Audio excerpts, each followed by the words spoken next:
Welcome to Neelam Fairy Tale. Let's the magic begin. बहुत दूर जमीन से हजारों मील ऊपर, जहाँ सफेद और नरम बादल समंदर की तरह बहते थे, वहाँ एक जादुई शहर बसा हुआ था जिसका नाम था आसमान नगर। ये कोई आम शहर नहीं था। यहाँ के घर शीशे और हीरों के बने हुए थे और सड़कों पर मिट्टी की जगह सितारों की धूल यानी स्टार डस्ट बिछी होती थी। जब भी सूरज की किरण इस महलों पर पड़ती, पूरा शहर सतरंगी रोशनी में नहा जाता था।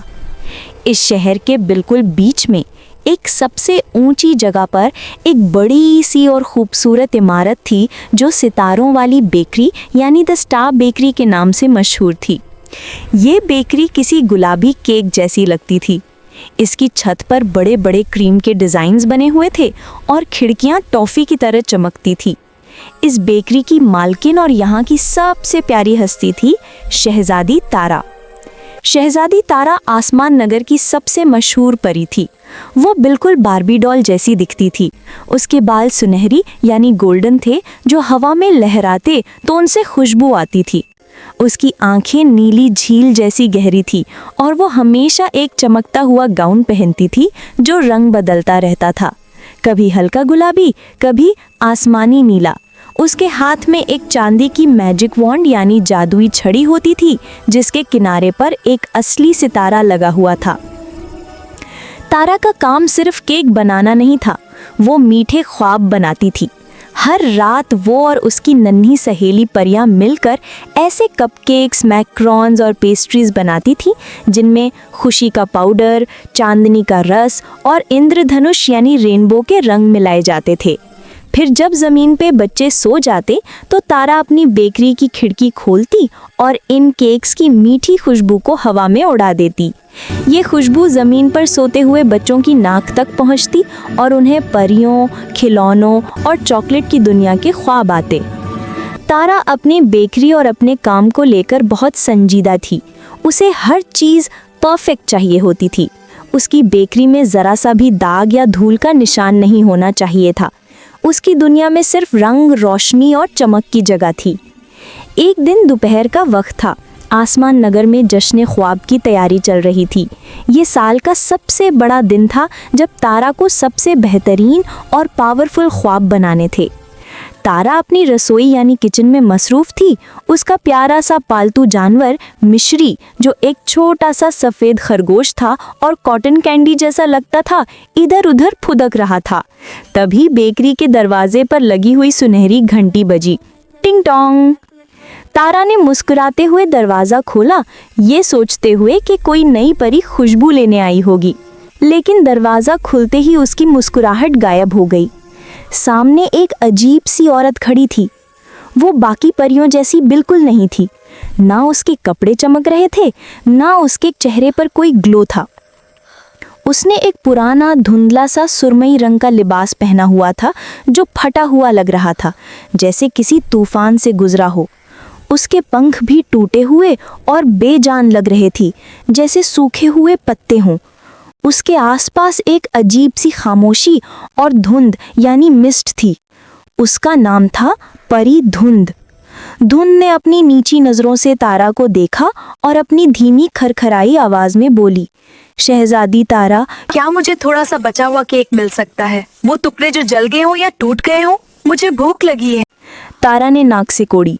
उसकी चमकती हुई बेकरी में इस मैली कुचैली परी की मौजूदगी उसे बिल्कुल अच्छी नहीं लग रही थी। माफ करना, यहाँ कुछ भी जला हुआ या टूटा हुआ नहीं होता। मेरी हर चीज परफेक्ट होती है और तुम मेरे फर्श पर धूल गिरा रही हो। प्लीज यहाँ से जाओ। परी धुन ने एक बार फिर इल्तिजा की, बस जरा सा शहजादी, मैं थक चुकी हूँ। मुझे बस थोड़ी सी मिठास चाहिए। लेकिन तारा को लगा कि अगर ये बदसूरत परी यहाँ रुकी तो आने वाले त्योहार का माहौल खराब हो जाएगा। उसने सोचा कि मेरी दुनिया सिर्फ खूबसूरती के लिए है, ऐसी उदासी के लिए नहीं। तारा का सब्र जवाब दे गया। उसने अपनी चांदी की छड़ी हवा में घुमाई। छड़ी के सितारे से तेज रोशनी निकली। मैंने कहा ना जाओ। मैं तुम्हें तूफानी हवा को हुक्म देती हूँ कि इस धुंधली परी को यहाँ से इतना दूर ले जाए कि ये दोबारा मेरी बेकरी के आसपास भी नजर ना आए। एक तेज हवा का झोंका आया। शू! परी धुन ने कुछ कहने की कोशिश की, उसकी आंखें में आंसू थे, लेकिन हवा उसे तिनके की तरह उड़ाकर दूर आसमान नगर की सरहदों के पार अंधेरी खाइयों की तरफ ले गई। तारा ने चैन की सांस ली। उसने अपनी ड्रेस झाड़ी, मिश्री को गोद में उठाया और बोली, चलो मिश्री, अब माहौल साफ है। अब हम दुनिया के सबसे स्वीट और ब्राइट केक्स बनाएंगे। उस शाम तारा ने वाकई कमाल कर दिया। उसने जो केक्स बनाए वो पहले से कहीं ज्यादा चमकदार थे। उसने उनमें ढेर सारा सूरज की किरण का सिरप और उल्लू की हंसी का पाउडर मिलाया। वो ख्वाब इतने रंगीन थे कि देखने वाला दंग रह जाए। रात हुई और तारा ने हमेशा की तरह अपनी खिड़की खोली। जाओ प्यारी खुशबू, जमीन के बच्चों को आज तक के सबसे मजेदार ख्वाब दिखाओ। खुशबू नीचे गई और तारा खुशी खुशी अपने मखमली बिस्तर पर सोने चली गई, ये सोचते हुए कि आज उसने सबसे अच्छा काम किया है। लेकिन अगली सुबह जब तारा उठी तो आसमान नगर में अजीब सी हलचल थी। हमेशा शांत रहने वाला आसमान आज शोर से गूंज रहा था। तारा भागती हुई अपने बालकनी पर गई। उसने देखा कि मलिका आसमान का रथ यानी चैरियट उसकी बेकरी की तरफ आ रहा है। मलिका के चेहरे पर परेशानी थी। तारा, तुमने कल रात क्या भेजा था? तारा ने गर्व से कहा, सबसे बेहतरीन ख्वाब मालिका, सबसे ज्यादा चमकदार और मीठे। मलिका ने सर हिलाया और अपने जादुई आईने की तरफ इशारा किया। खुद देखो। हाँ। तारा ने आईने में देखा और उसका दिल धक से रह गया। जमीन का मंजर खौफनाक था। बच्चे सो नहीं रहे थे, वो बिस्तरों पर उछल रहे थे, रो रहे थे, चीख रहे थे। उनकी आंखें लाल थीं। ऐसा लग रहा था जैसे उन्हें नींद ही नहीं आ रही है। माँ बाप परेशान थे कि बच्चों को क्या हुआ है। कोई भी बच्चा सुकून में नहीं था। हर तरफ शोर ही शोर था। ये क्या है? मेरे केक्स तो खुशी देने वाले थे। मलिका ने सख्ती से कहा, तारा, तुमने ख्वाब में सिर्फ तेजी और चमक भर दी। ख्वाब देखने के लिए नींद की जरूरत होती है, नींद के लिए सुकून और खामोशी की। तुमने सिर्फ मिठास भेजी, लेकिन उस मिठास को हाजम करने वाली शांति कहाँ है? तभी तारा की नजर बेकरी के उस कोने पर पड़ी जहाँ कल परी धुन खड़ी थी। उसे अचानक याद आया, परी धुन का रंग फीका और ग्रे था, बिल्कुल नींद जैसा धुंधला। उसकी आवाज धीमी थी, बिल्कुल खामोशी जैसी। तारा को समझ आ गया, परी धुन कोई भिखारिन नहीं थी, वो नींद की देवी थी, यानी फेरी ऑफ स्लीप। वो धुंध, वो ग्रे रंग, वो सन्नाटा, वो सब नींद के लिए जरूरी थे। जब तारा ने उसे निकाल दिया तो दुनिया से सुकून और ठहराव गायब हो गया। अब सिर्फ ताकतवर एनर्जी बची जिसने बच्चों को पागल कर दिया। मैंने बहुत बड़ी गलती कर दी। मैंने सिर्फ चमक को अहमियत दी और सुकून को ठुकरा दिया। तारा की आंखों में आंसू आ गए। अभी वक्त है तारा, अगर आज रात तक धुन वापस नहीं आई तो बच्चे बीमार हो जाएंगे, उन्हें नींद चाहिए। मलिका ने कहा। तारा ने एक पल भी जाया नहीं किया। उसने मिश्री को अपने कंधे पर बिठाया और अपने उड़ने वाले घोड़े पेगासस, जिसका नाम बादल था, उस पर सवार हो गई। बादल ने पूछा, हमें कहाँ जाना है? तारा ने घबराई हुई आवाज में कहा, अंधेरी घाटी की तरफ, जहाँ मैंने उसे भेजा था। आसमान नगर की सबसे डरावनी जगह थी। वहाँ सूरज की रोशनी नहीं पहुँचती थी और तेज सर्द हवाएं चलती थीं।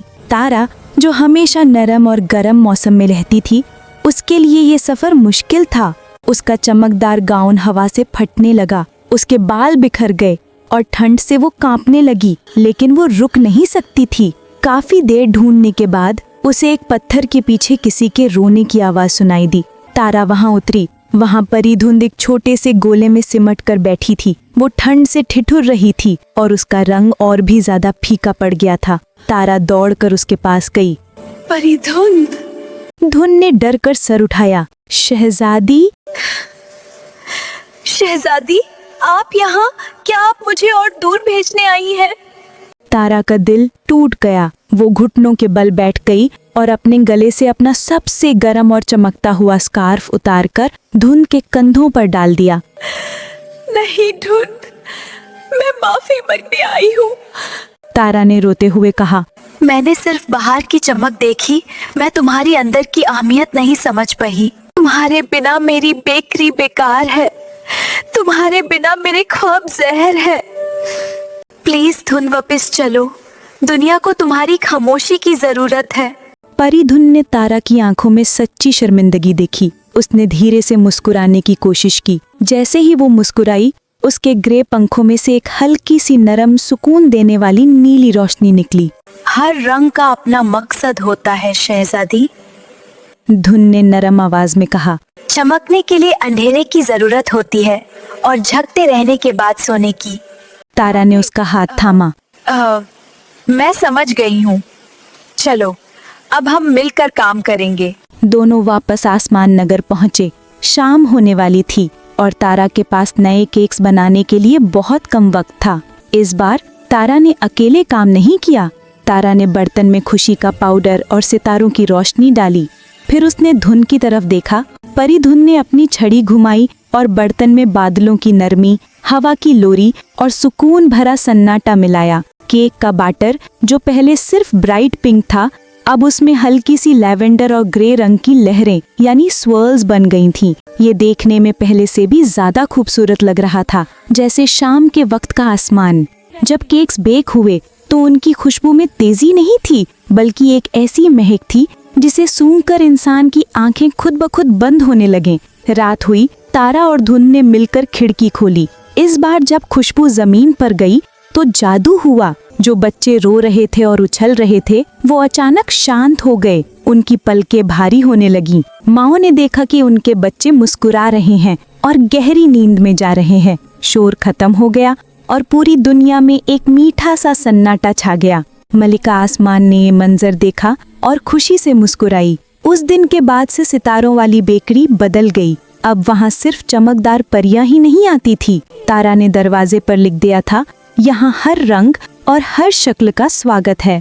तारा और धुंध अब पक्की सहेलियां बन गई थीं। तारा ने धुंध के लिए बेकरी के अंदर एक खास क्वाइट कॉर्नर यानी खामोश कोना बनाया था, जहाँ वो आराम कर सकती थी। और तारा के केक्स वो अब पूरी दुनिया में सबसे मशहूर थे, क्योंकि उन केक्स में सिर्फ मिठास ही नहीं बल्कि सुकून भी था। शहजादी तारा को एक बड़ा सबक मिल चुका था कि जिंदगी में सिर्फ चमक दमक ही सब कुछ नहीं होती। कभी कभी जो चीजें फीकी और खामोश लगती हैं, वो हमारी रूह के लिए सबसे ज्यादा जरूरी होती हैं। अब जब भी आप रात को सोते हैं और आपको कोई मीठा सा ख्वाब आता है, तो समझ लीजिए कि शहजादी तारा और परी धुन ने मिलकर आपके लिए वो खास केक भेजा है।